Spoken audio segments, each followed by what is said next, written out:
Chai is a great tasting drink that has traditionally been used to relieve symptoms of cough, cold, congestion, sore throat, and flu.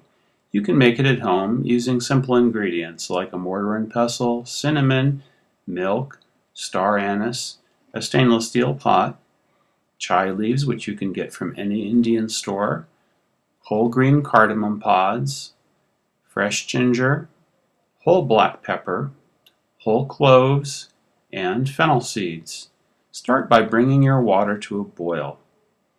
While you're waiting for the water to boil, you can preheat the milk in a microwave.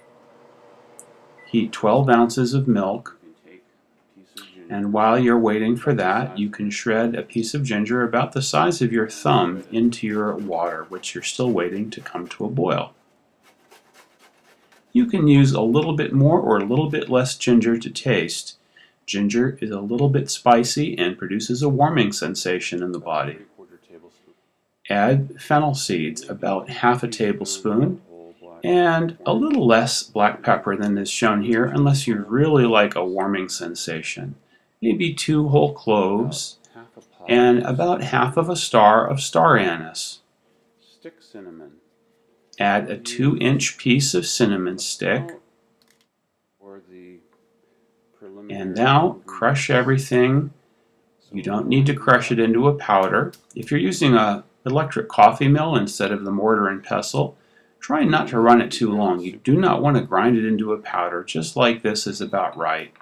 Now put it in your water, and while waiting for the water to boil, take about half a tablespoon of green cardamom pods and try to crush them into a fine powder. We will not add them quite yet. We're going to save these. But we will not add them to the water at this time. We're ready to add now add the black tea to the boiling water. We're going to add 2 tablespoons of the black chai tea buds to the boiling water. And immediately add that preheated milk. And then we're going to set the timer for 5 minutes because we do not want the chai black tea leaves to be in the boiling water for more than 5 minutes. This would also be the time when you could add 2 tablespoons of raw sugar. We're not going to add the sugar at this point. You can also sweeten chai with honey or agave nectar.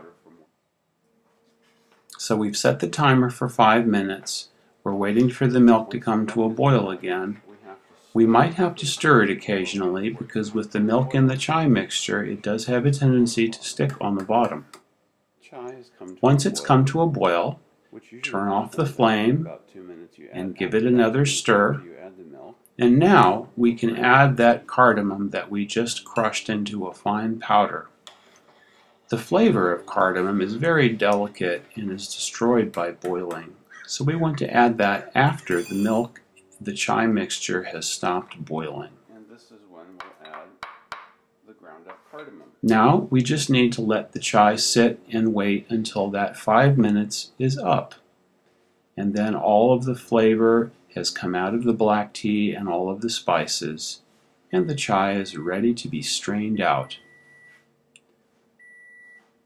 All that we need is an ordinary tea strainer. The chai is ready. The skin on top of the chai will naturally be strained out when we pour it through the tea strainer, along with all of the other whole spices that we've used. Pour the hot chai carefully through the tea strainer into a cup. You can also strain it into a thermos. The thermos can keep the chai hot for a long time.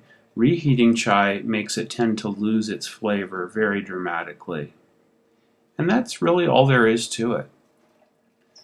For more information about chai and other ways that herbs and ordinary kitchen ingredients can be used, visit ayurvediyogatraining.com.